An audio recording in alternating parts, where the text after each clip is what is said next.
This is Windshield Hoops. What's going on, everybody? This is J.Wilder today alongside Zach Rodina, of course, as usual. And today, Isaac Condra of NBA Global Scouting, one of the biggest NBA draft accounts on Instagram and Twitter. He's always doing great stuff. Known him for years. How's it going, Isaac? It's going great. Thank you all for having me on. It's always a pleasure working with you. I don't know how many podcasts we've done now, James, but I think we're getting close to double digits now together on this. Oh, yeah. We're definitely over 8 for sure. Yeah. We've been doing 2020, right? All the way back to 2020. That's crazy. Yeah. We did 2021, 2022. I think that's when I met you. Was back during COVID time, I believe. Yep. Yep. Not like met, but like the closest thing to meeting people at that time. Yeah. But yeah. And also Zach.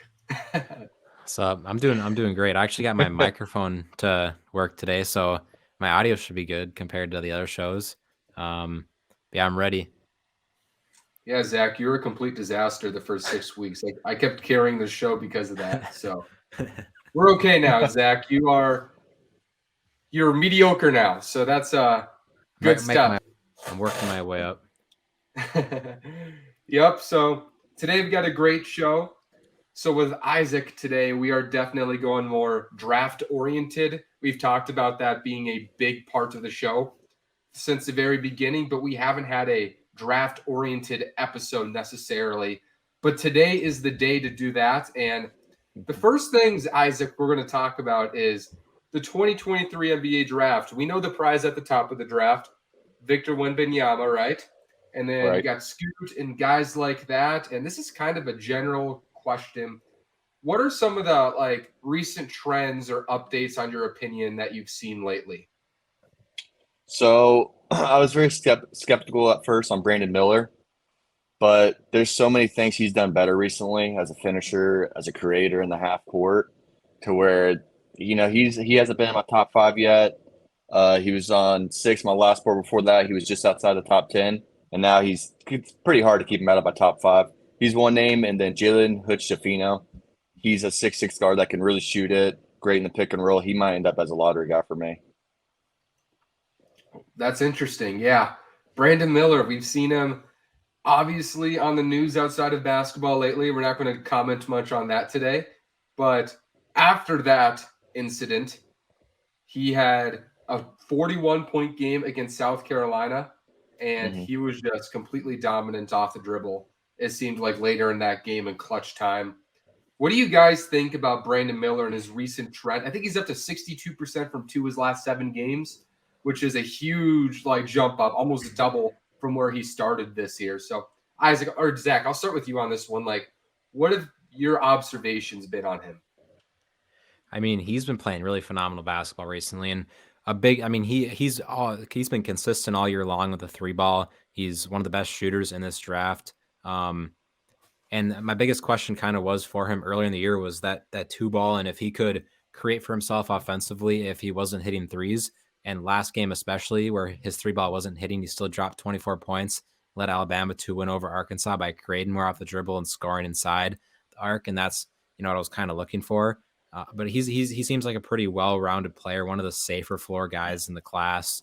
And I'm wondering where his stock could go if Alabama makes a Final Four run, or if they did end up winning the national championship. And, assuming they do that, he's probably the best player during that run, and what that could do for his stock. And maybe he could slip his way into a top 2 pick.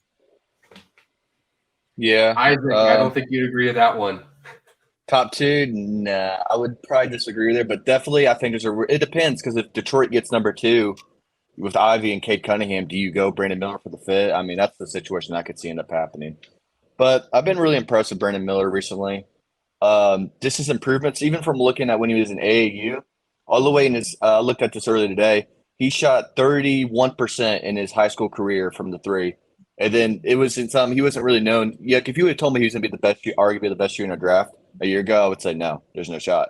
And now he's looking like one of the best shooters. I still don't think he's the best shooter, but he's arguably the best shooter. He's improved as a finisher around the rim. He's gotten a little more creative off the dribble. Just so skilled. I think I still want to see him at a mid-range in this game. I'm not sure if he's even made a mid-range jumper this game, but also Alabama's offense isn't really mid-range oriented. It's mostly everything at the rim or three ball. So it Yeah, could be like a system kind of thing for them. And I still want to see a little bit more on defensive end, but he's gotten better. He's gotten better just about everywhere on the floor, which is awesome. And as high as I would take him right now is honestly 3. I still like I'm in more than him, but he's looking like a for sure top 5 pick right now. What do you think of that shooting? Do you think it's like a AJ Griffin situation where AJ wasn't known for that necessarily out of high school either, and then he displays it in college, and now that's his NBA strength right now? Or is this Mhm. like a, like I'm not writing off Jabari Smith as a shooter. I think he's going to be a good shooter, but he wasn't known Right. as a 3-point shooter in high school. He goes in college, has just one of the best shooting years we've ever seen, and then in the NBA he's down to 30% from 3. Where do you think he's going on that path? Is this year an outlier year, or is this like who he is? I mean, the form looks a little different and it looks a lot more smooth now. So I think it's actually different. I think there's actually true improvements there. It isn't like where Davion Mitchell randomly jumped up to 40 one year or something like back in 2021. I think there's actually real improvements there. And I don't know if he'll be like a 40% up shooter in the NBA, but I'm sure he'll be 38% and above. High 30s his rookie year. And he'll eventually probably hit the 40% mark because he can shoot it off the dribble, he can shoot it off the catch. Even off the movement, he's still pretty good. Not great there off the movement, but he's still good. So I think the shooting's pretty real. Yeah, what I love about his shot. Like, don't get me wrong, I'm not saying he's Stephen Curry, but when I watch him shoot, there's that like tight quickness to it. Like we see a lot of those like bigger shooters usually have higher arcs when they shoot the basketball, right? Higher release points. It's just quick, comes up from the chest up, right? It's just really tight. It feels like his shot can't be rattled that much. And it honestly makes me feel good about the consistency of it because it just doesn't look like a shot that, like it doesn't get stiff as much as a guy like Jabari because he has to get it all the way up, right? So Yeah, I love the way he shoots it. I think that's translating. for sure. It's a little slightly low, but at 6'9", it doesn't really matter. I feel like it isn't like Sean Marion low. Um, but yeah, like what you said, I think he gets it off quick. He has deep range on his jumper now. I trust everything about his shooting. It's going to translate pretty well. His body language too. He just looks like a guy who wants people Yeah. to know he's the best player on the floor. For sure. He was playing against somebody with the exact opposite of that. Oh the other yeah, day. South Carolina. DG Yeah. Jackson. It was kind of hard to watch sometimes. I can't even lie. Throughout the whole season, honestly, but Hey Zach, you have any questions for Isaac? Not really on Brandon Miller. I mean, what do you think of his like defense in whole? Because I haven't come across too much information on Brandon Miller defensively. And do you think he projects as a plus defender at the NBA level, or maybe his frame's a little bit smaller and I don't know what his foot speed looks like really on defense. Like, what do you think about yeah, his defense in general? he'll probably be about average coming into the league. Right now, I mean, especially start season, I had a lot of questions, like especially when he's playing against like North Carolina and some other stuff. Um, as a help side defender, I think he's good. Obviously, every freshman has their lapses. It's typical. I try not to be too critique on that or critical on that. He'll be a good defender. I think he'll be able to defend 2 through 4, depending on who's at the 4 and stuff, depending on who's at 2. But he's naturally going to guard 3s. I think he'll be a positive defender in the NBA. So moving on from Brandon Miller, we're going to talk about the top of the draft a little bit with you, and then we'll start shifting toward more of the middle, bottom, risers, droppers, stuff like that. Okay. Victor Wembanyama, is he the most impressive prospect in NBA history? Because I'm starting to lean toward that. Yes. 7'5" now is what Jonathan Givony recently reported. 8-foot wingspan, ridiculous. He'll be one of the tallest players in NBA history. We'll have one of the longest wingspans in NBA history. And you're not even factor in his skill on the offensive end. I think right now he's better on offense than he is on defense. I know everyone credits him as a rim protector and stuff, but I really think he's a better offensive talent right now. Because Really? his feel for the game is just unmatched at that size. Like he legit he can whip a one-handed pass. He's just so skilled off the dribble. Movement shooting at that size is unreal. Lob there all times, an elite finisher. Like just his hands are massive. He can catch anything. He's like just off of simply, if he wasn't able to shoot or anything, he's still getting 15 plus a night just off of lobs and putbacks. When you factor in the shooting and stuff and the feel he has for the game as a passer, I mean, that's like 25 points a night for me. And on defense, I still think he's a little bit, out of positions at times with defense. But there was a play I saw where he, over in France recently, he baited a guy driving to the lane. He baited him into a layup where it was like a no-look block. It was some of the craziest thing I've ever seen. I'd have to send it to y'all after. But his just upside in general is unmatched. Easily number one pick in any draft ever, I think. And I think he'll be a superstar in NBA. Do you think? Yeah. Oh, Zach, want to go first? You can go. Do you think with Wemby, first question, are you saying he's a 25-point per game scorer the moment he walks on an NBA floor?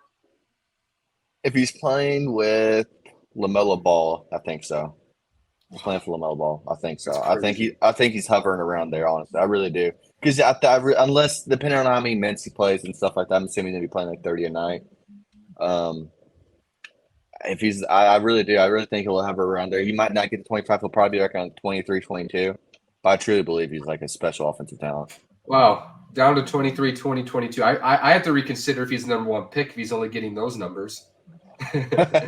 My gosh, that is unbelievable. Where does he rank among the best players on earth right now to you? Right now. Oh, man. Top 50 maybe? Maybe top 100 for sure. Maybe like top 50, 60.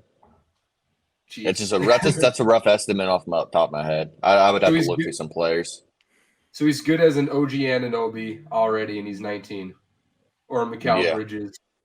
Yeah, I would say so for sure. And that's considering he still has a whole other 8 months of development until he's walking on an NBA floor, right? Yeah, because he's still going to go through his FIBA games, summer league. Still has a playoffs to play in his league. Whenever he gets to that, like he's going to be even looking better whenever it comes, pre training camp and preseason and all that stuff. All right, Isaac or Zach, your questions.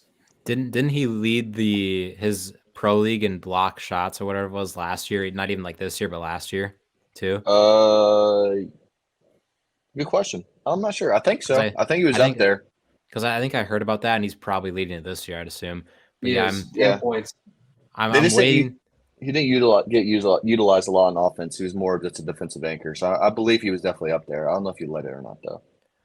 Yeah, he's. I mean, everybody knows how insane he is. I'm just ready for the like Kristaps Porzingis comps to fully stop. And remember at the beginning of the year when people were trying to like say like the Magic already have Victor and Bol and how they don't even need him and stuff. But I'm ready for that to stop because I think he's going to be just at a completely different level when he comes to the NBA. And I just hope he can land with the right team. I do think he's like such a transcendent talent where he can make it work like anywhere. That's why he's going to be the number one overall draft pick.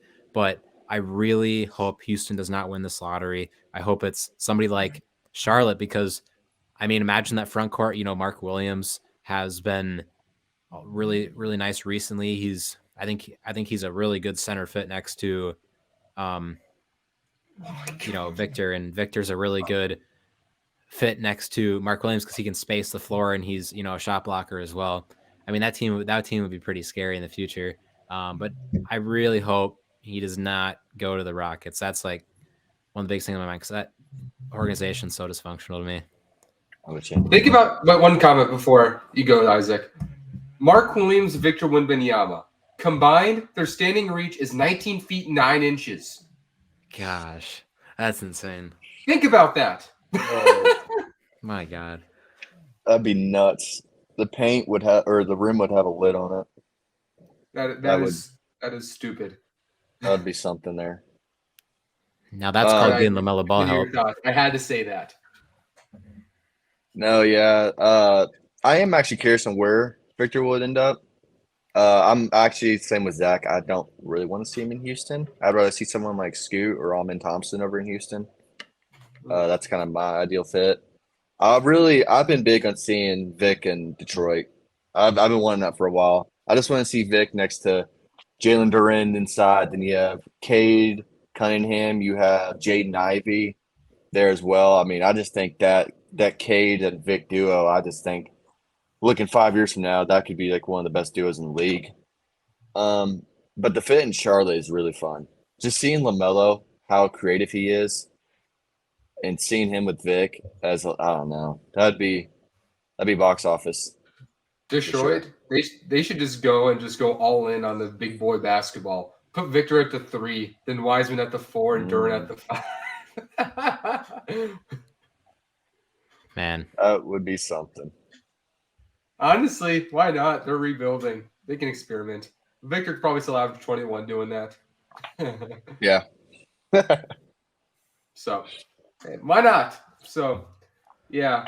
Speaking of Victor, you know what really impresses me about him, which has really put me over the edge on him? Like it's Victor and Kareem, and then it's LeBron, right? hmm What got me there is just listening about him on YouTube, Sports Illustrated videos, as well as the Jonathan Givony podcasting. Additionally, his recent article with Brian Windhorst, just like his maturity already at this age, Oh yeah, it's crazy. unbelievable.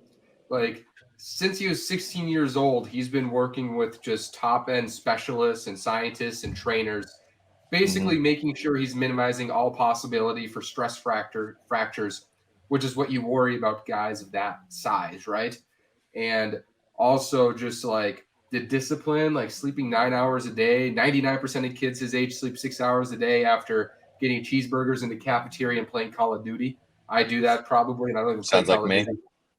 So like that's what like Ant and Zion did, like that's how all Yeah. those great prospects do it. And before bed he goes and reads, which means something to me for some reason.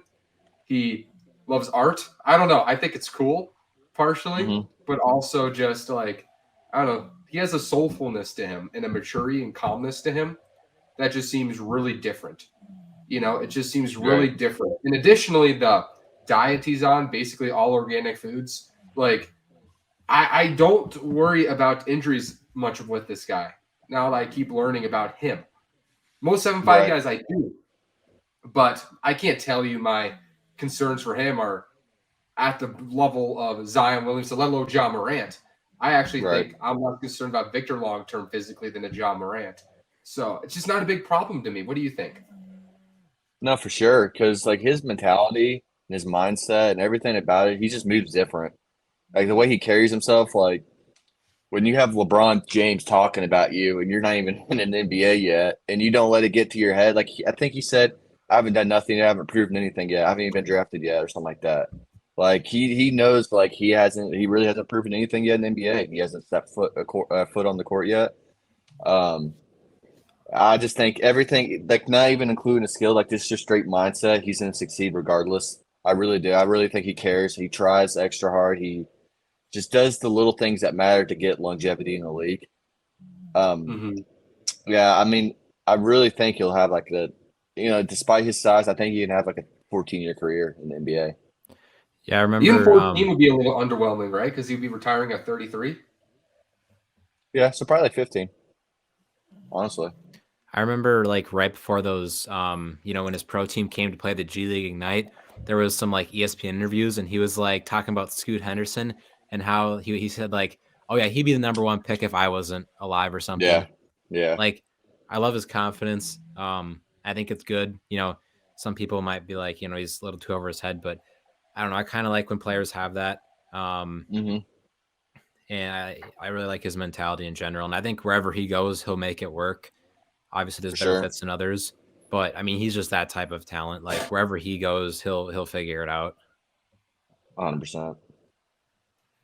I want to shift the draft 2023 draft topic. There's two more things I want to cover on this topic.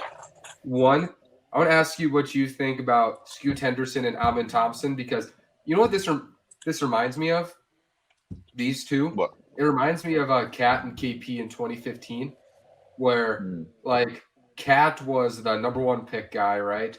Everybody thought he had right. star potential, but also he had a really high floor, and he was an American and who had a traditional path, right? Like there were some people who thought KP had more upside and maybe even preferred KP, but nobody had the guts to take KP over Cat, because if you're wrong on KP, you get fired. But if you're wrong on Cat, you don't get fired. And it feels like something similar is going on with Thompson and Scoot. Scoot, exposed to, G League has become a little more traditional over the past 3 years. He's been a prodigy a long time. He's got the frame, he's got the polish, and then you got Thompson, who looks like a 6'7" Ja sometimes at his peak. Right. But he's playing against 14-year-olds partially. And there's a little looseness to his game, right? Like, if you take Scoot over him, I don't think you're going to get fired, even if Amin's better. But vice versa, you could get fired, Agreed. So do you see a similarity between, like, what do you think of Scoot and Amin? I'm going to ask that first. With Scoot, I mean, I think he's a generational point guard. Like Victor, Victor was right. If he wasn't born, Scoot would be the number one pick. I think Scoot would have been number one pick last year as well. He's just so skilled, crafty at the rim as a finisher, has a mid-range jumper. I'm a believer in his long-term shooting. Super athletic, has the tools to be a defensive playmaker on the ball and in the passing lanes. And he's improved as a playmaker from a year ago. There were some questions I had about his overall just reads, but now he's adjusted. He's a great playmaker, one of the best playmakers in the draft. And then with Amin, I mean, he's just unreal at 6'7". His athleticism is unlike anything else I've seen. When you just look at the vertical, the speed, the burst is everything. It's a generational athlete, and he's a really good playmaker as well, a passing talent. At 6'7", you can see over the defense. He's so creative off the dribble, with no-look passes or just straight-up flashy passes. He's fun to watch. The shot is very concerning, though, for Amin. It's a big, knock on him. How will he be if he doesn't have the ball? Say if he plays next to LaMelo, and LaMelo is going to have the ball most. How will he fit as a secondary creator? Mm-hmm. That's a big question of mine if he doesn't have the keys to the offense. But I think they're both really great talents. Do you think there's – oh, sorry, Zach. You're good. That's all right. Got you existed. I think Scoot obviously has some shooting questions too, but he's proven to work well in the mid-range game, and he's shown legit strides with the 3-point shot over the last 2 years. I think he jumped from low 20% at 3-point range last year to mid 30s this year. So he's figured that out a little bit more. I think he can create for himself more than Amen can too at this level, and that's what I'm looking for from Amen. Can he? Can his shot first, can he figure that out more? And can he create for himself, especially in the mid range and the next two levels, not just at the rim? Right. I trust Amin being a creator in the half court. He has to have the right. It's tricky with Amin though, because he needs the right players around him. Whereas Scoot, I think Scoot can work with relatively anyone around him. Amin definitely needs some shooting floor spacing around him, and maybe like a stretch five or something. Just because of that shot. I'm not a believer in his jump shot at all. Even from the mid-range, it just doesn't look right. From three, just the mechanics from the touch is just lacking there. So he definitely is going to have a lot of questions to answer as a half-court creator. How does it translate to the NBA? Because it's working well in OTE, right? Yeah. But as James, as you said, I mean, they're much younger, obviously. So how will it translate to the NBA where there's a little bit more defense played and all that stuff? Did he play a game a month ago against Nas Cunningham, who's a 2026 prospect? Yeah, they just played. They just knocked him out of the playoffs. Yeah, I don't know. It feels weird, him playing against sophomores at this stage. Right. Yeah. Right. Do you discredit for OTE? How serious do you take that competition compared to when you're talking? G League, how much of a step down do you think that is? It certainly is. Yeah, it's certainly a step down. But at the same time, I think OTE has made improvements from a year ago. I think some of the players are taking it a little more seriously, as well as the players or the coaches and all that stuff, the owners and all that stuff of that company. I really do like OTE. I think they have a great thing going. I mean, they played good talent outside of the league as well. They played KK Mega Basket. They played in the basketball tournament. They played against the Adelaide 36ers. I think I'm missing somebody, but I can't recall right now. Anyways, but in the OTE, it's obviously younger players. He has the ball in his hands a little bit more. And he's just way more athletic than everybody else in that league. So obviously there's going to be a bit of a step down from when you look at like Scoot dominating in the G League compared to Amin dominating the OTE league is just a lot About the different. same. There's levels to it. Yeah, there's levels to it. But at the same time, you have to just look at their strength and what did they do good, what did they do bad. I try to keep it as simple as possible. What do you think of Scoot Henderson's like touch? Because when I watch him shoot the basketball, he's made improvements, but it feels like if he isn't bottoming it, right? Feels like Mm-hmm. he's clanking it. You know, it's almost like Yeah. it's not as bad as this player, but it reminds me a little bit of Westbrook watching him in OKC shoot, where he was a decent mid-range shooter for a while, right? And when he made it, it was either off the glass, which Scoot doesn't do much, but it was either bottom or it was just a clank. And it looks like Scoot does that a lot too. What do you think of his long-term just touch outlook? Yeah, I think his touch gets worse the farther you get out from the hoop. So there is questions about that because I value touch a lot. And from Me three, too. like you said, sometimes he seems pretty streaky.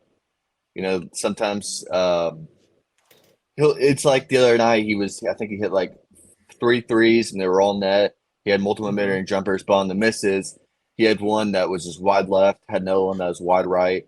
Yep. So there's definitely going to be questions there. I don't think he'll ever be like a 40% three-point shooter. But for his archetype, I think he'll be a better shooter than Westbrook, even though Westbrook was solid Did in the you say mid-range. Westbrook? Did I hear that right? Did I? I meant to say Westbrook if I did. I think I heard that too. I think I heard Did it. I? Well, I did not mean to say that. I meant to say Westbrook. Anywho, back on topic. But Scoot's a great shooter in the mid-range. I think that translates pretty well. But the question is the three ball. His touch definitely gets worse as he farther gets out. So we'll have to see about that. For Scoot, like, what do you think the best situation is in the NBA? Like, do you think he should go to maybe more of a Spurs team where there's not as much creation next to him, or to a team like maybe the Rockets where he's got like this elite, like a more of elite young talent, Jalen Green next to him? Like, do you think he should get more on ball usage or less on ball usage when he comes to the league? I like to see him with more, but he'd probably be better with less just right away. But then again, he's in the D League, so like he's playing against people that already has played in the NBA. Like he played against Zaire Williams the other day, who has gotten minutes from the Grizzlies. I'd like to see him. I'd like to see him in Houston, though. Honestly, next to Jalen Green, both played for Ignite. Jabari Smith Jr. I think his shooting's going to get better as this next season. I don't know if the coaching will be the same next year. I don't know. I know there's questions about that. Better not. But I would like to see him in Houston, honestly. I think that's probably my ideal fit for him, to where he can get the ball. He also has a big time scorer next to him in Jalen Green, and you have a potential 3-and-D big and Jabari Smith and a skilled big and Sengun. I like Tari Eason a lot for them. I think he deserves to get starting minutes. I like him on the defensive end. I think he has some better offensive skills than I thought he would in some ways. Yeah, I just don't want him playing against LeBron. My bad. I didn't mean to say that on purpose. That was so funny, dude. That was so good. But I want to ask you, like, there's been some guys I've seen really rising up boards. I think one is Jarris Walker, and I've been really impressed by watching his film. He looks like if I'm big on Isaiah him. Stewart. He's like if Isaiah Stewart was like mobile and explosive, and he can switch everywhere, and he's a good connective playmaker, and he can finish inside. He has a solid spot up shot. Like he stands up as someone whose stock is rising. Also, Rupert from Australia. Like those are two names I've started to notice really going up boards lately. And what do you think of those two? And who are some other names who've been rising lately? Yeah, Jarris Walker, I'm super high on him. I had him 5 on my recent draft board. Like he's elite versatility on defense. He has an NBA ready body. He's super athletic and explosive. He's shooting 40%. The percentage might have changed because I didn't watch your game, but he was shooting 40% from three on I think like 3 attempts a game, which is awesome to see because that was a big question mark. He hasn't showed a ton of passing ability this year, but back last year he showed. Yeah, in high school he showed great. I mean, he has great feel for the game on both ends, and that's very important in the NBA. There's some players that just have all the tools like he has, but they don't have the feel for the game, and they just don't end up working out. But he has the feel. He has the tools. He looks like he's solid as a shooter. The only question I have for him is him as a scorer. I don't know if he's a 20-point scorer guy. Now I think he's more of like a third option kind of guy, like kind of like somewhere like Aaron Gordon is who I compared to earlier on. But I like him a lot. And then with Repair, I'm kind of lower on him recently. I mean, Said Rupert. Rup- um, like the flashes are awesome. I think as a shot maker and especially as a defender, because they've been starting him in these playoff games. He's going to the NBL finals, which start March 1st, I want to say. Um, so that would be great if he wins a championship over there because he's been a key part to them defensively all year long. Even when he was out with an injury, they missed him on that end. He'll bring it defensively, but I have a lot of questions about him on the offensive end. Like, what will his role be? Because he's not a good shooter. I don't trust his passing or his feel as a playmaker at all. He showed flashes as a shot maker though, which is kind of encouraging, but that kind of indicates he needs the ball in his hands. And I don't know if he'll go to a team that will, want him to be like a secondary creator or anything like that. So I definitely have some questions. I think he reminds me a little bit of a Matisse Thybulle kind of guy. Just not. I don't think he's the same level defender yet. I think he has the upside to be, but there's still some things he needs to work on that end. Who are some other And then, names? We'll go Jalen Hood-Schifino. I mentioned him, I think, earlier. He went off for a career high yesterday against one of the top teams in the country in a rivalry game, one of the best rivalries in all of college basketball. On the road too. On the road, hostile environment. He was just torching in the pick and roll. Granted, it's Zachy playing drop coverage play after play after play. He was hitting floaters, mid-ranges from pull-ups, making the right passing reads. I mean, he has looked absolutely awesome. And then we'll go Kobe Buffkin from Michigan. He recently has begun a lot higher usage rate recently. I think he might be a guy that can slide into the first round. And if he keeps the play up, he could be a top 20 guy. Skilled on the ball, left-handed playmaker, 6'5" of great size, 6'8" wingspan. He can create in the half court, show some stuff on the defensive end. He's been huge for them and kind of has kept their season alive, honestly. Those are two names that stand out for me. I have a question when it comes to Jarris Walker. I'm a big fan of him. I have him number 6 on my board. I'm excited to watch him, and the tournament's coming up. But one of my big issues with him is I feel like sometimes he doesn't use his size to his advantage enough, and he doesn't get to the free throw line enough.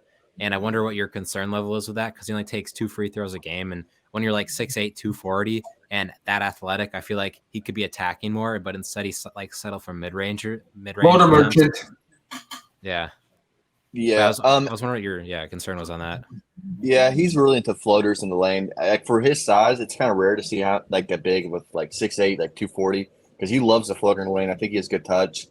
I just think, sometimes he settles a little too much for the floater. I think he needs to use that physicality, like you said, more and get to the, finish through the guy, like go through to the defender. You have the body. You're stronger than almost anybody you match up against. So screw the floater right now. Just go through the guy and finish dunk on them. But I think he'll work on that in the NBA. I'm not too concerned about that. I think he'll learn how to even it out. Like whenever he'll have Victor Wembanyama waiting in the paint and do the floater. Yeah. But if you have like Trey Young in the rim, finish through him, stuff like that. I'm not too concerned. Don't pull Ben Simmons. Yeah. What do you think of lastly, I'll add to the Jarris Walker question, and then I'll ask one more before we shift the topic. But with Walker, right, I also have noticed like his jump shooting off the dribble is just like not smooth at all. Like it's not that he misses shots off the bounce, he like often like airballs them. Like it feels like his shot is really like slow and it requires a lot of preparation to get it up. It's kind of stiff. It kind of stops right here, right? And it feels like when he's off the dribble and he has to like ask to create without like fully slashing or throwing that floater, feels like he struggles doing that. Do you have a similar read? Yeah, no, for sure. My biggest question for him is like him as a scorer and as a creator in the half court. He has like really good guards next to him, which makes him like look a lot better on the offensive end with like Marcus Sasser, who could be a first round pick. So there's definitely concern for him as an overall scorer and even a shot maker off the dribble. I think he's shown flashes there that's actually been pretty positive, especially for someone at that size. But I'm not sure it's someone that you want as a second option to be like. I don't know if you can tell him like, go get me a bucket. We need a basket, no play, just ISO. Let's see if he can get us a basket. I'm not sure if I fully trust him there yet. So that's something he'll have to develop. But that's probably my biggest concern for him as a prospect is his scoring. He would be. This isn't the next question. Is my dog snoring in the background? I don't hear him at all. Yeah, I don't think I hear him. I haven't heard him at all. But I was For Jarris Walker, I think he'd He's be scoring like a so wild man. Jarris Walker would be so perfect if some like not like one of the like the crappier tanking teams. I'm trying to load Tank Town right now, but like maybe a team like the Jazz land him, or if with the Pelicans pick with the Lakers, if the Lakers don't make the playoffs, like a team like that, if they could land him in the top 5, 6, I think he could be perfect for those teams. But yeah, I would Indiana. I agree with I had you him going there in my that recent mock. he's You want probably him. I not. know. He's probably not a top 2 option Vic. on a team. So yeah, I think he's more of like a third scoring option. So I agree with you there. Actually, yeah, third option for sure is kind of where I project him at. After like the top 3 guys for me with Vic, Scoot, and Amin, I think they're all potential number 1 option guys. And they got Miller and Asar, who I think are like number 2 option guys. Because as they're stealing at the peak, at their peak. And then I think after that, it's like third option guys for me. So I agree with Walker you. looks like a 4 or 5 to me. Like when I watch him, which is not a bad thing at all. Mm-hmm. But I see high side. I don't know. When I watch him, I look at a guy. I'm like, yeah, I can see him average like 16 if he's next to an elite playmaker. That's what I see. While playing all NBA defense, probably. Yeah, Aaron Gordon. That's a good comp. Yep, that's exactly what I went with. Him and Cam Whitmore, I feel like are good comps for like Aaron Gordon. Yeah, Whitmore has crazy upside though.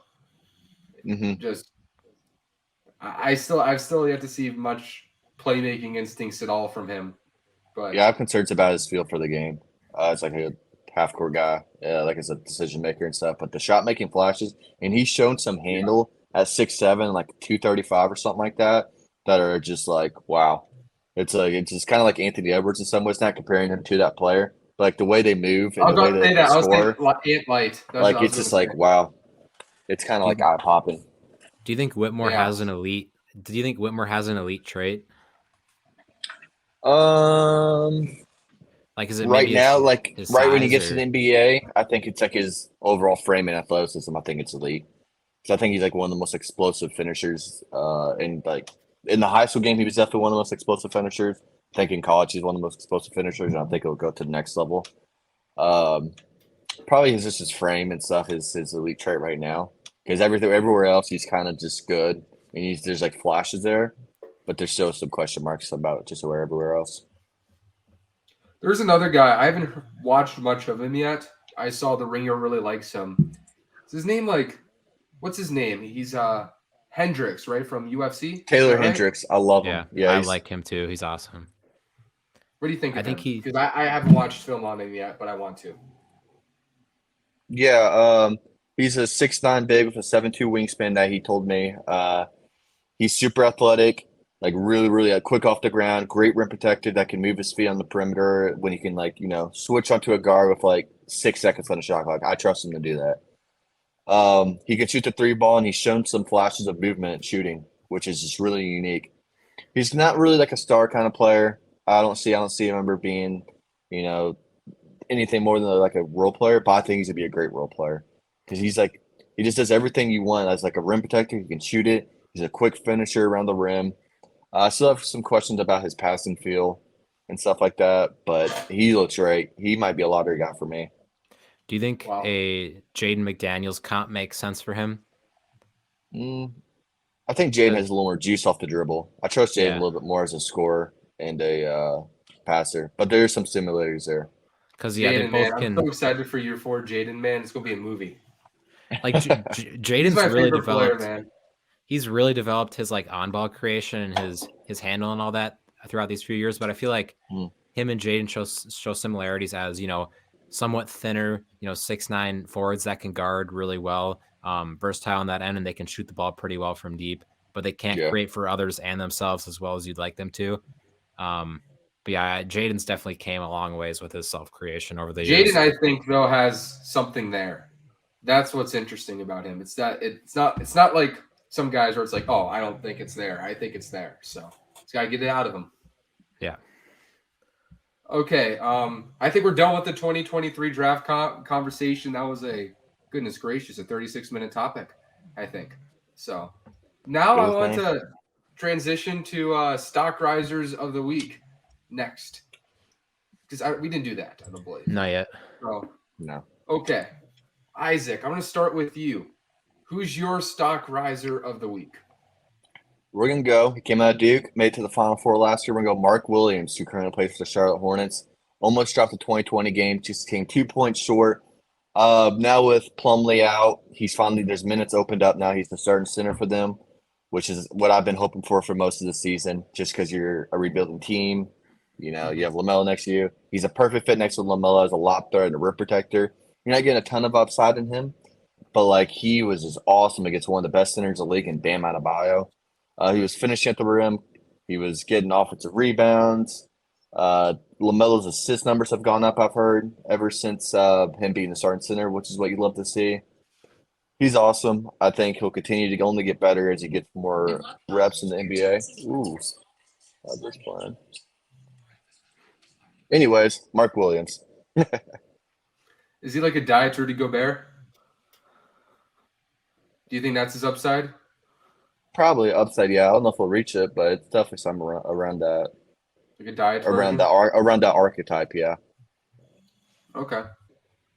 Zach? For my stock riser, I'm going to go with Josh Okogie of the Phoenix Suns, I don't think he maintains what he's been doing recently, because he's been like some insanity run this little while. But I think he turns into like a legitimate producer consistently for this Phoenix Suns team down the stretch, as they need young talented role players to step up for them while they traded away a few guys to Brooklyn in that Durant deal. And I think he gets as his role sticks big, because they're going to need that defense all over the place, especially when you lose two talented defenders, even though Durant coming in as a nice defender. And while I don't think he averages 20 a game like he has been in the last 6 games, I think he sticks as a legit, contributor who has improved his shot this year and can really dominate the defensive end for them. We're cursed.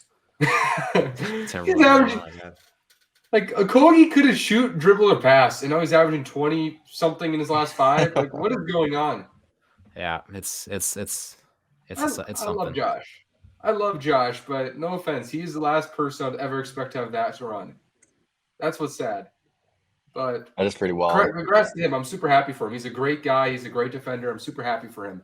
I'm just not happy for me. And then my guy is another guy who can I can whine about in therapy. Walker Kessler is my guy. He has been excellent his last 10 games. He's been getting 4 or 5 blocks, it feels like, every night. I think yesterday he had 4. The other day he had 7. His last 10 games, he's averaging a double-double and nearly 4 blocks a game. He's just looking like somebody who's just Evan Mobley last year was abnormally good for a defensive big his first year. You usually don't see guys as just a beyond positive as an interior defender right away. Walker Kessler's following that path. Him and Evan Mobley are the 2 best defensive bigs I've seen in a long time at that stage, which is, man. But good for Walker, I'll say. Good for him. I still believe in Rudy Gobert. He's been good lately, even though I hate my team right now because we're stupid. But, congrats to Walker, I guess. I don't know. Good for him. Yeah. He's a good man.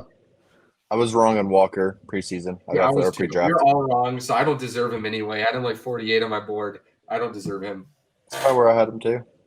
I want to ban this show from talking about Walker Kessler ever, because it pains me. Just ban Twitter from talking about him. If you're going to talk about him, but block all Timberwolves pages. Yeah. Ban his name. Ban Josh Okogie for the next few weeks. And I don't know. Anthony Edwards and Jaden McDaniels are my basketball team. I'm still trenching water right now. Yeah. Head above water. Yeah, so those are who won last week, Zach?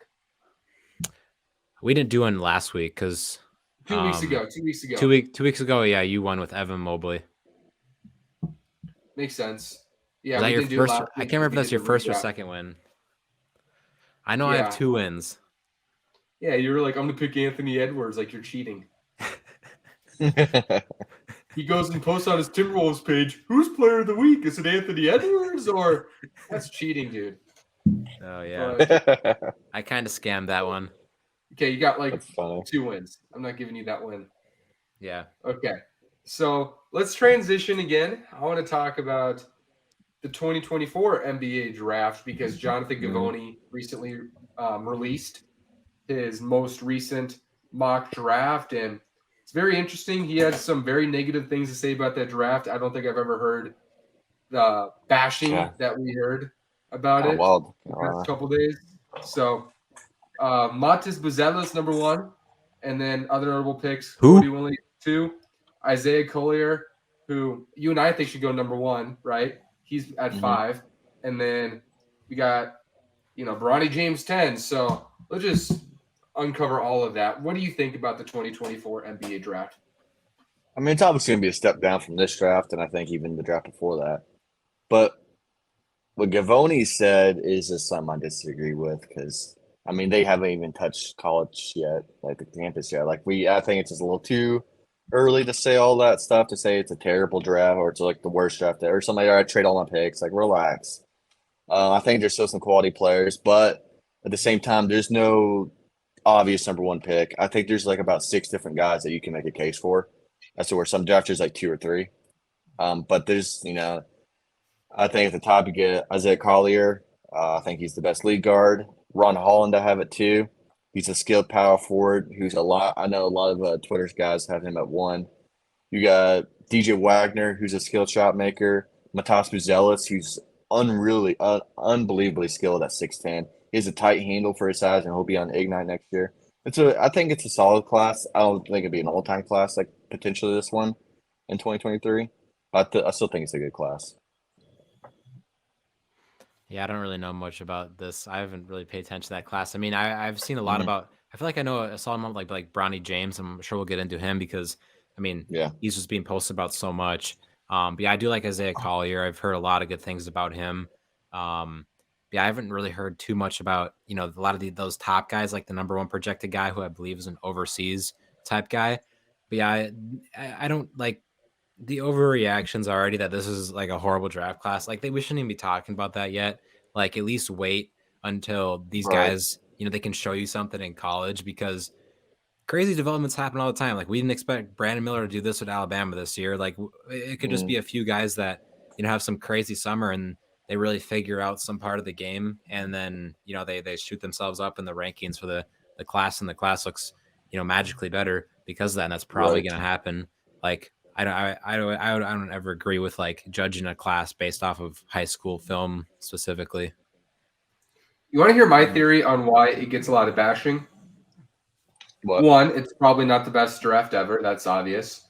But to go deeper into it, like I remember in the 2020 NBA draft, we heard very similar things.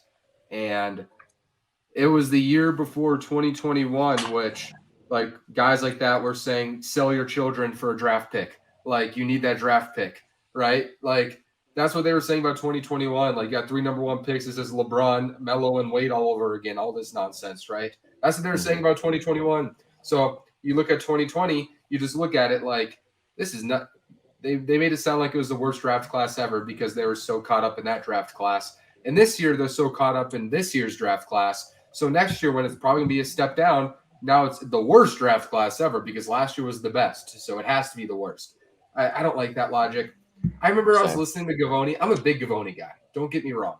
But he said a line that made me laugh so hard because he said, usually at the top of the draft, you have a Paolo Banchero, a Chad Holmgren, and Anthony Edwards, a LaMelo Ball, who is going to be a star. And I'm like, do you remember what you guys said at the time of those drafts? Like, Anthony Edwards, LaMelo Ball, you said Isaac Okoro and Gianca Kongu were better than Anthony Edwards. I remember that. And LaMelo Ball was the biggest swing in NBA history, and Paolo and Chet were a step behind Cade and Green, right? Like, it's even the narratives that get spun. It's like that's not what was said at the context of the draft. So can we just give these guys time to prove themselves? Maybe there is an Anthony Edwards in that draft. We'll see. Right, for sure. No, I agree. I think there is going to be some players that are actually really good in this draft, in the upcoming draft 2024. Because like there's just so much talent coming into the league every year, and I don't know, the call to one of the worst drafts ever just blows my mind. I don't know. Do you think it has to do something with like the infusion of talent that's come in the last 5 years, and there has to be an outlier eventually because it feels like we're getting an outlier Yeah. talent weekly. Is this just like there has to be a really bad draft coming and they're just looking at this draft? It's like it has to be this one because of the law of averages. It definitely could play a part because because they're gonna be ready because they're gonna say the same thing about the 2025 class or 2025 draft because there's always some calling it weak because the 2026 class has two of the best high school players right now in Cooper Flag and he's slipping my Boozer. name right now. Boozer, yeah, Cam Boozer. Boozer, yeah. So they're probably gonna say the next two drafts are weak. Be ready for that. But I think it's definitely something just because of all the other drafts, the talent we've seen. I think it's just what they're gonna do, get clicks and likes, I guess. What do you think of Isaiah Collier's comp? Because when I watch him, there's some guys where I just watch them and I feel like they move kind of differently. And I was watching him and I feel like from the guys in his class, he looks like the guy like he's got the frame, he's got the explosiveness, he's got kind of the it thing about him. He looks like he's mad on the court a lot and he's working on that mini pull up and he can really pass. Like he feels like the guy to me who could be a Donovan Mitchell level player in that draft. What's your comp for him and what's your projection? Player comparison, I haven't thought too much of, to be honest. I don't really have an accurate one I can give out right now. But projection, I really do like him. I think if you give him the keys to the offense, I think he'd be a franchise point guard because he has the speed, he has the frame, and he's only a senior in high school, so he's only going to get stronger and more built next year at USC. But he's one of the best. He is the best playmaker in next year's draft for sure, in my opinion. Unless someone that is kind of under the radar right now, that's like unranked, comes along. But he looks like the best playmaker. The shooting, the 3-point shooting, I still have some questions about. I think that's going to be see how he improves upon the off season and whenever he gets on campus at USC. But I'm huge on him. I think he's just a talented offensive point guard that can also do some things on the defensive end, and that's why he's my number one. What do you think about him versus Scoot this year? Like, who would I pick over who? No, just like compare contrast. Oh, I think he's more developed as a playmaker at the same stage. I think he's a little bit more ready as a decision maker, and I think I trust his reads a little bit more. But just about everywhere else, Scoot has a B. So it's just good. Scoot's also like a generational prospect as a point guard. So yeah. By the way, my bad if I keep wiping my face. I thought there was food in my face, so I wiped it off, and I found it was a scab, so I accidentally ripped off the scab. So I guess I had a shady malfunction without realizing it. So I'm kind of bleeding right here. So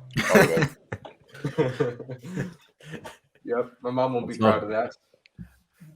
So tell us about Zachary Risache. Is that how you say his name? Yeah, sounds Tell about us right. about him. Yeah, he's definitely the best international prospect in next year's class.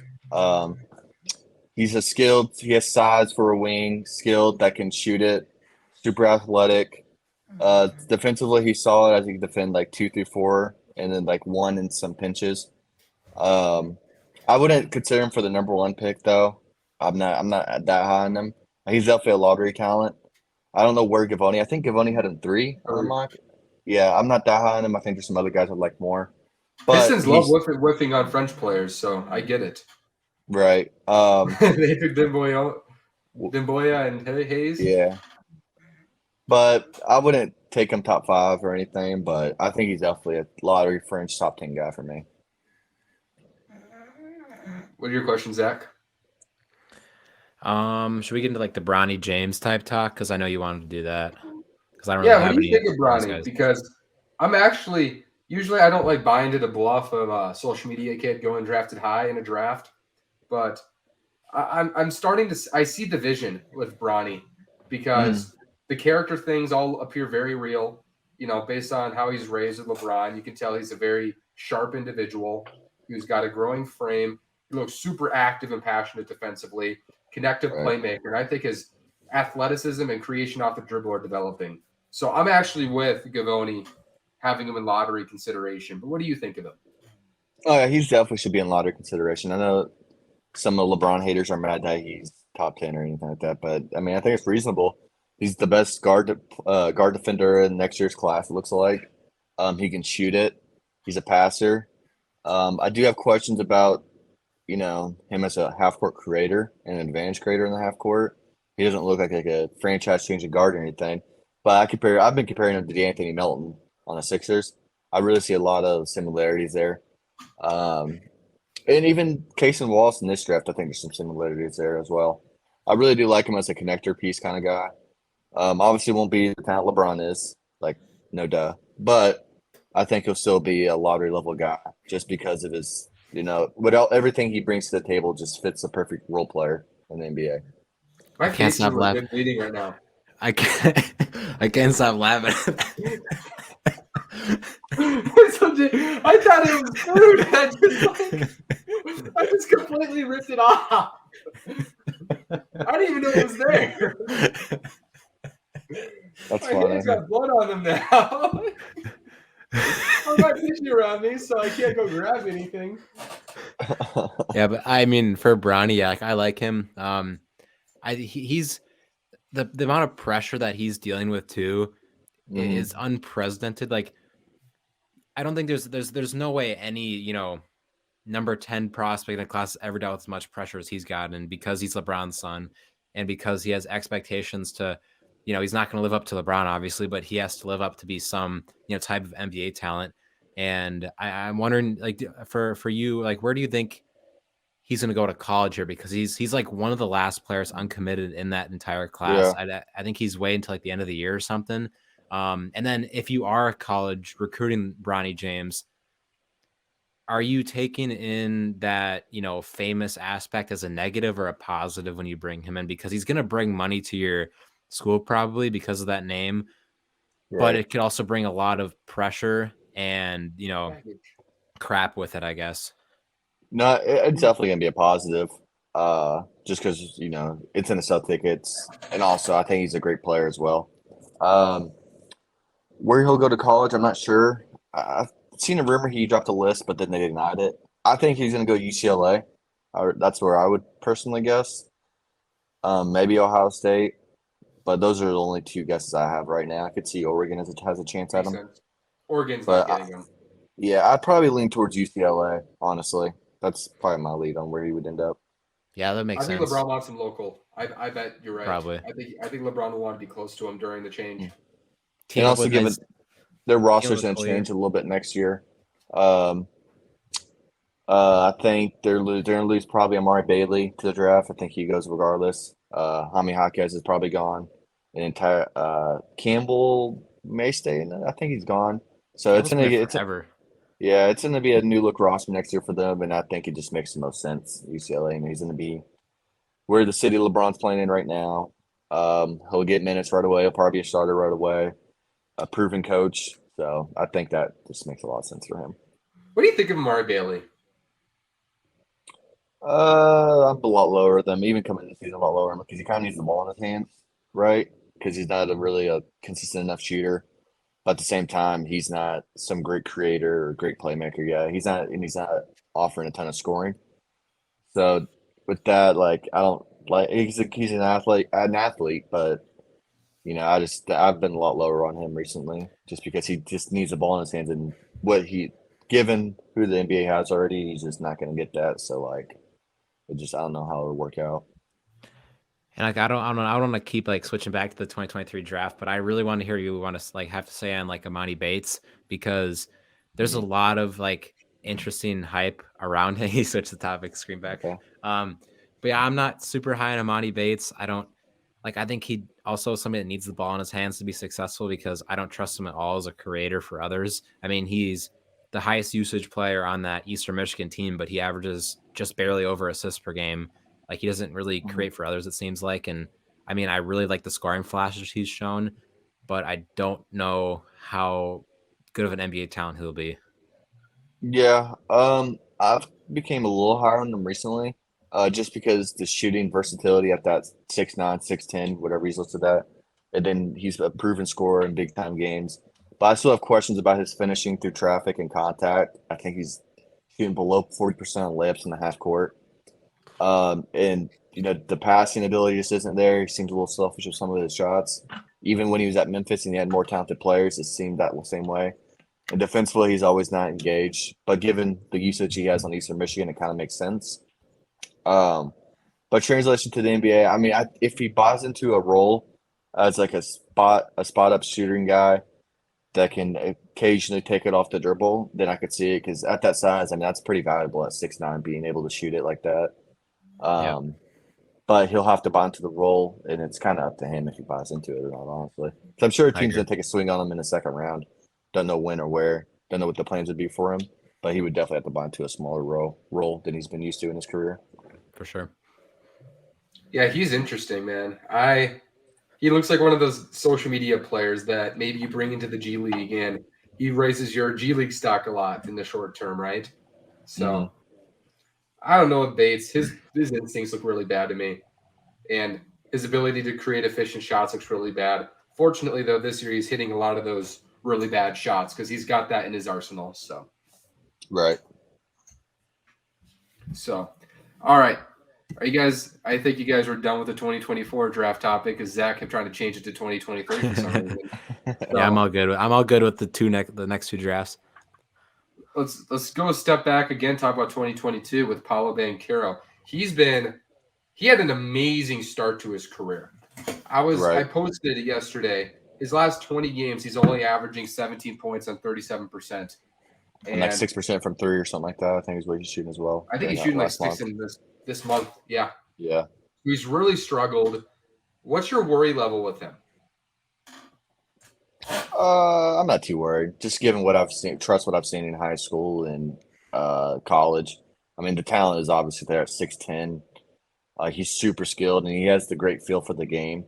I think he's going through that rough rookie patch right now to where he still has to learn some like he's playing against better athletes and guys kind of similar to his size. So like he still has to learn some counter moves, I guess. As like especially if he's a primary creator. Because I think he's a leading scorer on the Magic and they've been looking at him as the number one option. So he'll still that stuff will develop though with more reps in the NBA. You'll learn more stuff. Off season will come around, you'll learn from other NBA players, training, so all that stuff. So I'm not too worried. I think it's going to be an up and down rookie year. Even sophomore year, he'll have some sophomore year struggles. But overall, looking long term, I think, he'll end up being a fringe, almost a 30-point scorer a night, 28, 27, just given his offensive talent and how much of a mismatch problem he truly is. I agree. Zach? Yeah. His slump has just come in like at a kind of unprecedented time because, he was so good at the start of the year and now he's kind of, slumping a little bit. I'm not too worried about him because we've seen it for, a multiple month stretch that he can be, this really good NBA talent. But yes, it's one of those rough patches that just about every player goes through. Like I can't remember too many top draft picks. Like, Anthony Edwards, he went through this last year, even though a lot of that was probably due to his knee issues. But yeah, I still believe in his talent fully, and I think he'll get over this at some point. I'm hoping he can have a few good week stretch at least to end the season. That's what I'm kind of looking for. Like I'd be a lot more concerned if this continued the rest of the year. But if he can give me, a good 3-4 week stretch where it's back to, a more efficient like 20 per game guy, then I'll be, I'll just brush it past. Like it didn't happen. Agreed. Yeah. I think you guys are right. I love the point that Isaac made about counter moves because when I watched Paolo to begin the year, I don't think the NBA was prepared for how powerful of an athlete he is. I don't think people thought he was – I thought they thought of him as a decent athlete, not a great athlete, right? That was kind of the narrative about him before the draft. I think they came to realize, oh, no, this kid is powerful, he's strong, and he can wham it on you. And he used that a lot to start his career. And he had a couple counters he was able to go to. But I think as the NBA figured out over time, right, like, okay, this is how we stop this spot. This is how we stop this spot. I don't think he has enough counters to change that yet, right? I think he has all the tools in the world to figure out, okay, if they're going to come at me this way, I'm going to fade away this way. Okay, you're going to take away the paint, I'm going to make this jumper, right? His jumper not falling has been like a catastrophe during this time because they're taking away his go-to moves when slashing, and now he's on a shooting slope on top of it. It's been it just really looks bad. Worse. Yeah. Yeah, so I'm not worried about him in the grand scheme because I think his jump shot will be fine. I think his counters will come because he's got the handle, he's got the size, the fluidity, and body control to add moves, right? So I'm not worried about Paolo at all. Speaking of Zach's point, he's kind of having Anthony Edwards' rookie season in reverse because Ant started out averaging like 13.5 points a game on 37% in 26 minutes his first 20 games. Last 20 games, he was averaging 23.5 points a game, 6 rebounds, 5.5 rebounds, 4 assists efficiently. Right. And then like Paolo started the year averaging like 23, 7, and 3, and now he's averaging 17, 7, and 3 on 37% his last 20. So it feels like almost Ant's rookie season in reverse. Absolutely. Because Ant he wasn't even starting that much with Ryan Saunders in the first, 13, 15 games. He was coming off the bench and his efficiency was really whack. And then boom, second half of the year, it's like 23 a game and he has multiple 40-point games. But yeah, I'm not in the grand scheme of things with Paolo. It's, you don't want him to be on one of these slumps, but you don't really take away from his talent at all because you've seen it, for a few months. That he can be the guy. And I think he'll still easily win Rookie of the Year. Yeah, I agree with that. I think he's the Rookie of the Year favorite still. I think he'll eventually, kind of flat, get back to where he was a little bit, where he just gets. I want him to have a good game coming up. I definitely want him to have a game where he just goes off and gets out of the slump. He's definitely my pick still to win Rookie of the Year. Mm-hmm. So based on what we know now, Isaac, Paolo Banchero or Scoot Henderson, who do you want on your franchise? Scoot Henderson. Scoot Henderson? I'd go Paolo, but it's just me. Yeah. He's such a Paolo fan. Gosh. I'm a Paolo stan. I would say I am too, because I think I have him number 1 on my draft board all year last year. So, yeah, but I would personally go Scoot. It's definitely a little closer than what I initially would have thought, but I'd probably lean towards Scoot. I like the 6'10" guy who can be a jumbo creator from all 3 levels personally. So right. Fair. I mean, it's I also think Chet's going to be really good still. I don't think he's going to be as good as Scoot, but I think he's going to be really good. Agreed. Fully agree. Especially with this Thunder team who's already looking solid enough with Shea being just elite. Maybe they get extremely lucky, miss the playoffs, win the lottery, get Victor Wembanyama. I just hope the Jazz don't win the lottery with our pick. That might be the end of me.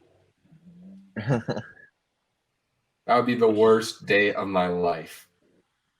That would be pretty rough. Outside of like family loss and stuff like that. There's been worse days, but like outside of days that aren't catastrophic, that'd be the most near catastrophic, non-catastrophic thing in my life. Yeah, that'd be pretty rough. Can't lie. Yep. All right. I think we all agree on Paolo. Now, we got 2 more topics on this episode, and now I want to shift to NBA talk because that was the theme of our episode has been mainly draft and a little bit of Paolo. Now let's talk about the most interesting teams down the stretch. Who do you think, Isaac? I'm going to Toronto Raptors getting Jakob Poeltl. I think they've been a lot better with him. Pascal Siakam has had an incredible year so far. Fred VanVleet has had his struggles, but I'm really interested in see how because I believe they'll end up making the play, and I think they can eventually make like a, maybe win the play-in or some games and make the 8 seed or 7 seed in the playoffs. I like the talent they have on that roster. I really do, with Scotty Barnes, Pascal Siakam, OG Anunoby. Now if Jakob Poeltl down low is kind of what they needed. I think they're pretty interested to see how they end up panning out throughout the last few weeks or so. Zach? Well, the most obvious choice is the Lakers. But I kind of want to go with a different team. I want to talk about the Miami Heat, a team that has been in the Eastern Conference Finals. How many times in the last 5 years? Probably 3 times. And they were in it last year, obviously. But they said the 7th seed in the Eastern Conference. And if they stick down there's no way they're getting out of the first round because I can't see them beating the Bucks or the Celtics if the Celtics drop to the 2 spot in 7 games in a series. But they had the same talent as they've had. You have Butler and Adebayo still, and I'm waiting for that team to really turn it up for sure. You can pass the Nets up probably this year with how they've been looking. I mean, you expect the Nets to drop more. Maybe they could try to pass up the Knicks as well, but I'm interested to see what the Heat do down the stretch of the season because I don't think many of us predicted them to be a potential play-in team. And with where the cards are at right now, they might be in the play-in. So we'll see if they can really turn it up at this end of the year. Yeah, those are good picks. Yeah, the Nets lost to the Bulls by like 50 something. Like, yeah, right? 40. Like, it was crazy. I don't remember. I don't want to look at the score. But to be honest, this is a hard pick because it's so subjective. I think the Lakers are a really good candidate. I think Toronto's interesting. I think there's a lot of interesting teams in this deal. I'm gonna stick at home though. I think Minnesota is the most interesting team, and the reason why I think Zach Lowe said this the other day, and he was cooking with gas. I'll tell you that. But this is a team that is 500 right now, that has a ton of talent, but the injuries have been bad, and somehow they're 5-8 against the bottom 5 teams in the NBA, but they always beat the good teams. It's just a weird formula, and there's a lot of questions about whose team is it, and I think it's become more Anthony Edwards' team this year with the way he's played ever since Cat has been out. But Cat is coming back soon. He's coming back in the next few games. I don't know when, but he's coming back soon. And that is coming when the West is so tight from like 4 to 13. It is so tight. Like Cat and how he works with this team could be the difference between the 5 seed and the 13 seed. It is literally that vast, right? So Rudy Gobert and Cat was one of the 3 most interesting stories to start the year with, right? Because it's so unorthodox. We haven't seen this in a long time of 2 big caliber, right? 2 pure bigs playing next to each other like that. And it wasn't pretty to start the year, but they had a lot of excuses, right? Rudy came in the year hurt. Cat lost like 20 something pounds from like a throat infection. They had no time together, and there was that maturation process that already had to take place, right? So we have no idea what that's going to look like. And you combine that with the context of Ant's development and also the stakes that they have because they don't have their first round pick this year. So if this becomes a disaster, this could turn into the 9th best odds of land victor, right? And then all of a sudden you're starting to get a little bit scared about that possibility. So Minnesota's season could go so many different ways because of where they are in the standings and because nobody really knows what it's going to look like with Cat. Maybe there's a world where Cat comes in, he accepts the number 2 option, and then all of a sudden they look like a top 5 team in the West again. There's another world where it falls apart, and then all of a sudden Utah has like a 10% chance to land victor with its lottery pick and Minnesota's lottery pick. So there's a lot of different possibilities that could happen these last 20 games. And you also consider the team has 13 games on the road to end the year. Like, it's not an easy schedule. So there's a lot that can go right and a lot that can go wrong. Yeah, and it's been crazy with the injuries and like the sicknesses. Like literally just an hour ago, Rudy Gobert got added the injury report with the sickness. Yeah, what he did.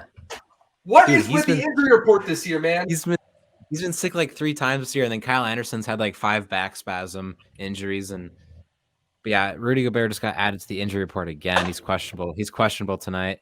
With what? Illness. What illness? It just says illness. Minnesota's staff. I'm done with you people. It sucks. Man, we're always hurt, man. It's been a disaster. We're always hurt. It's crazy. Like the most random things, like, I don't know. Jaden's probably going to be on the injury report in 30 minutes because his left ear hurts. I don't know. It's just random. So, I don't know. I hate the life right now. Well, good luck to you all Timberwolves fans. I will say that. I hope for the best. Yes, I just hope for not death. Like, you know the people that say, like, they swim good enough not to die? I don't know what Minnesota is. Maybe they swim good enough not to die. That's been kind of the case this year, but now they have dumbbells on their feet while swimming. So, I don't know. Yeah, it's quite the show. Okay, guys, I want to give you guys the floor, Zach particularly, because it is the last topic of the show, what we do every single week. Who would you rather build around? Zach has the floor with his pick. So, Zach, floor is yours. All right, so I don't think we've ever done a player as good as this player compared to other guys. I mean, we did Shea in the past. I think he was probably the best player we've done this around. But I'm going to do this around Jayson Tatum today. I'm going to put a spin on a few of these picks. But the first pick, we had this debate, I think, on the first show. Who would you rather build around, Jayson Tatum or Luka Doncic? Luka. I'll go Luka Doncic. That would be my pick as well. I know James was. I remember in the first episode you're talking about how you'd rather have like that two-way archetype guy, Yeah, for type like than winning a Tatum. title this particular Yeah, year. Yeah. but yeah, I mean, I would build around Luka because I mean he's just. I mean, we don't. He's Luka Doncic. Yeah. I think he's younger than Tatum as well. I believe so. I think he's a year younger. He was because he was drafted in 2018. Tatum was 2017, I think. Um, yeah. I'll give Luca the edge. I just don't think Luca's separation. I don't think he's the clear-cut best player in the world in a few years. People said he was after his second year. I just think Luka Doncic, by the way, this is coming from the guy who was one of the first people on him. I had him number one on my board. I compared him to Larry Bird. I did that pre-draft. So people trying to call me a hater. I remember you people trying to say DeAndre Ayton was better. Shut up. So not to you guys particularly, just Twitter mob. So I'm going to go Luka here because I think his upside is higher than Tatum's. And I don't think Tatum is necessarily like the alpha in the locker room all the time. And that is a problem I have with him, even though I like Tatum's archetype more than Luka Doncic right now because Luka still has to get better off the ball. He still has to get better defensively. The way Luka Doncic plays right now isn't championship basketball. And I'll stand by that statement. But yeah, I'll still take Luka because he's a slightly better player and he's younger, and if he works on those things, he could be one of the best ever. All right, here's the major spin part. Who would you rather build around, Jayson Tatum or Victor Wembanyama, who hasn't played an NBA game yet? That's but good. With the projection good. of him, maybe the best prospect of all time, would you take the bet or like the bet on that? Or would you take the surefire, 23, 24-year-old superstar right now, or the guy that has more upside than him? I mean, I think you go for the for sure thing and say Tatum, honestly. No matter how much I love the draft thing. Tatum's been to the finals last year. I mean, Victor could get an injury or something. You never know. Like Tatum, I don't know. I'll play it safe here and say Tatum. I think Victor is going to be better than Tatum, but I know Tatum is this. And I think when you have a young NBA player who's projected to be a Hall of Famer at this age, I don't think you trade that for anything. So I'll go Tatum, but that can change as soon as Victor steps on an NBA floor. For sure. Yeah, like if, let's say year one, Victor comes out and he's averaging like 22 a game on. Yeah, then Victor. Yeah. So, yeah, okay. So. Plus, I think Victor is a little more. I think Tatum is awesome. I think Victor has that extra like mean streak in him. Right, for sure. All right, who would you rather build around, Jayson Tatum or Giannis? Giannis. But you can't do Giannis. He's 27. Oh, yeah, he's older. I am. You're cheating. We've been doing this for 7 weeks. Since when have we been doing elders in this game? I'm just kidding. I call Giannis an elder, but. We're going with it because I can't really think of like any other, elite young players that I could really say. Because like I may like say like Shea, but that's gonna be a sweep for Tatum, and maybe like Ja, but that's a sweep for Tatum as well. Like I can't think of any other. You have one guy in your freaking poster behind you. Oh yeah, Ant. Okay, I should have done that. I'm stupid. There. Jayson Tatum or Anthony Edwards? I'll go Jayson Tatum. I'll probably lean towards him. I believe in Anthony Edwards sincerely. I think he has a competitive edge. I think he's a more gifted athlete than Tatum, and I think he's been better every single year in the first 3 years than Tatum was at that stage. So I think I would take Edwards because I think both are going to be very similar caliber players long term. But if you ask me, I think Ant has that like extra thing about him. Now, I'm not saying Tatum doesn't have, but I think Ant's got a really rare itch factor that's going to really translate for him. So I'll go Ant.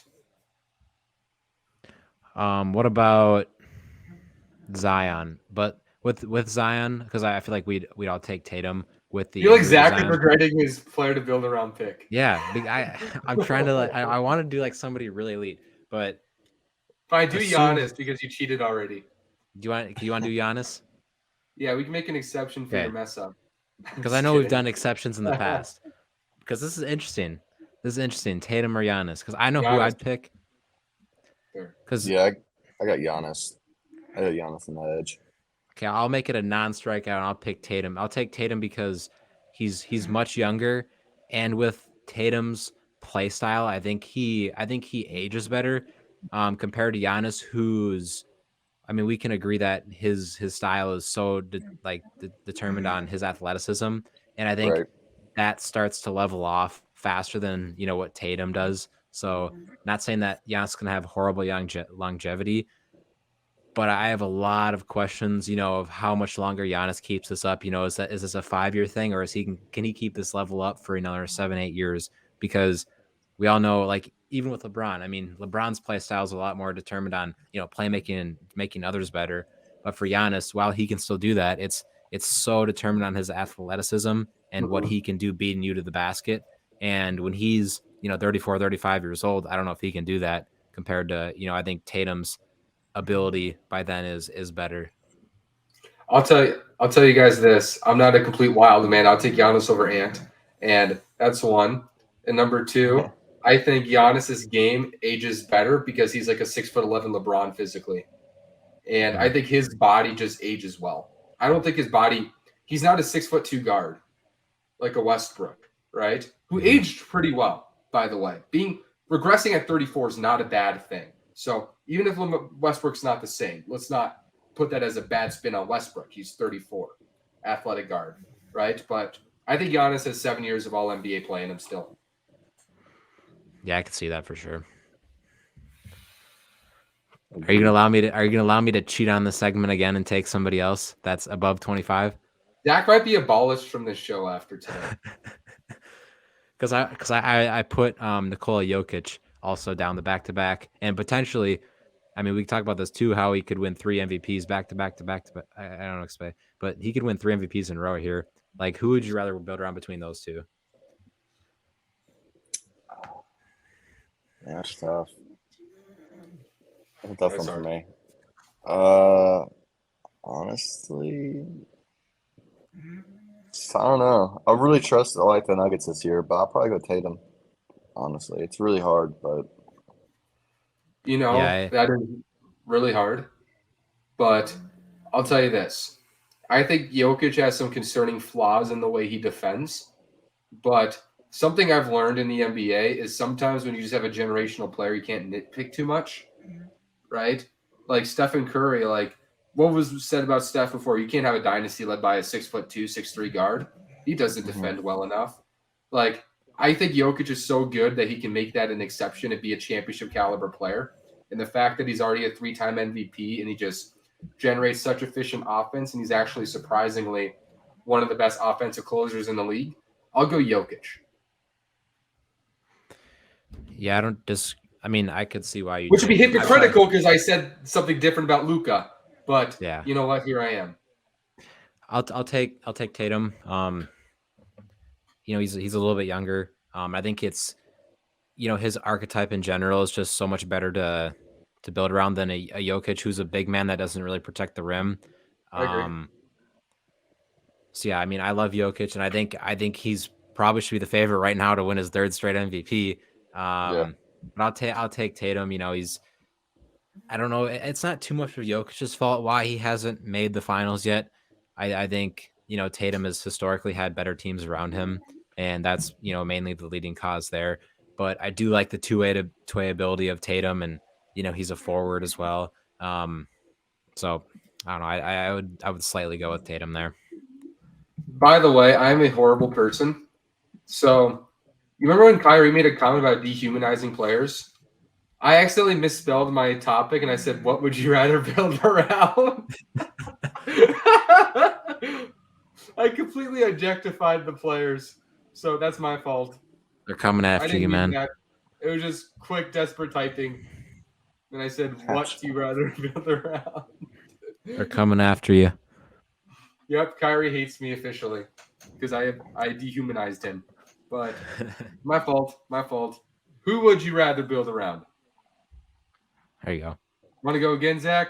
I'm just kidding. I mean, that kind of wraps it up. I can't really think of anybody else. Yeah, you don't have to make another pick. You'll mess it up again. But Cam Thomas. Cam Yeah. Thomas. Didn't you do that like 3 weeks ago? We did something like that with Cam Thomas. Yeah, yes, it was Joel was on the show and he did Cam Thomas, but he was like throwing around a bunch of random names too then. And he picked I don't know, actually I think I picked Cam Thomas the stock rise that week. But yeah. Oh, that's why. But yeah, that is all the topics for today for Windshield Hoops. What do you guys want to say before we close it out? Well, thank you for having me on. Y'all can find me on Instagram, Twitter, TikTok, YouTube, all that stuff at Global Scouting. And I just cover the draft. I cover college, international, high school, and sometimes NBA guys. So yeah, you can follow. DMs are always open. I try to respond to every comment possible. So are you on your way to becoming like an NBA scout of some level, you think? That used to be a dream of mine, but at this point, not really. Like if there's only like one offer I had not to an NBA team, but I turned it down just because I didn't think it'd be worth it. So like I kind of like what I'm doing now, like where I work at, and then what I'm doing on here. It's more of a hobby kind of thing. That Gotcha. it's just I don't know. It's I don't know. I have fun like doing stuff like this, hopping on podcasts, talking to other people, debating basketball stuff, talking to the You did players. it. Like I don't know. Do it, bro. It's Do fun. it. Try it out for 1 year. Try it out for 1 year. You're great at it. We'll have to see. I agree. We'll have to see. Just try it out for a Thank year. you. If you don't like it, you don't like it. We'll see. Look at me, the We'll see. therapist in the room. All right, Zach. Anything you want to say? Nothing much. I mean, hopefully the Timberwolves can actually win a basketball game tonight. That's all I can really think of right now. The Mavericks are whipping the Lakers. I don't really have anything else. That was a fun show. I like that we finally got to talk NBA draft because we haven't really done that yet. And, we throughout the rest of this, before the draft, we really want to make sure all the listeners have, good info, not on just the top 3 guys, but, all the way throughout the first round, maybe some second round guys as well. But we want everybody to have a good feel of what the draft is looking like this year beyond the top 2, because that's really where the media is covering guys this year. Yeah, it was a fun show. Yep. My dog, I think, is ready for me to end the show. Look at him. Is your hand full of blood? Huh? Oh, Is your no, hand we're full good. of blood? It was only a little bit of blood. Yeah, I must have had like a That was shaving so error funny. a couple days ago without noticing. But yeah, we're good. It's always a great show. Isaac, we have to have you on way more often. This is our 7th show. We haven't had you on once. That is a disgrace based on the topic of this show. No, you're fine. So we're going to get you on more, I promise. And, well, you know what? I don't even blame us. It's your fault you didn't join last week. He was supposed to join the show last week. Yeah. Don't even get me started on that. I'm just playing. That was an annoying day in general. Yeah, I feel you. But Yeah. again, thank you for having me on though. Honestly. Definitely need to do it more. Like, obviously whenever it's June time and then draft lottery maybe after the college season, all that stuff. Yeah, we could do like Just whenever. a big mock draft show sometime where, we kind of schedule it like we did the last show where it's like alternating picks and stuff. I remember you guys did one of those a few years ago. I remember listening to that show. Yeah. I think we did. We did we did it last year. 2021. Yeah. That's I what remember last year listening to those. I think we did it both years, I thought. Huh? Yeah. Isaac's been. And I know we did a mock draft on Instagram too together, like in DMs. Mhm. That's a little different than like on the podcast. Wait. You just like complete. Look at this. Dude, he's sleeping on the pillow like a human. No, he's That's crazy. I should give him a blanket right after. But, Tommy's getting some airtime. I'll do that right now. Oh wait, he doesn't want that. Never mind. But yeah, thank you guys for being on the show. Isaac's so great at what he does. We've been working together for a long time. We used to have like a weekly collaboration post last year, and we've done podcasts. We need to get back to that. Yeah, we should do eventually. that again, dude. It was great. But yeah, thank you guys so much. We'll have another episode next week. We knew this episode was coming last week. We have no clue what we're doing next week. We'll figure that out. But thank you guys very much, and we'll see you next week.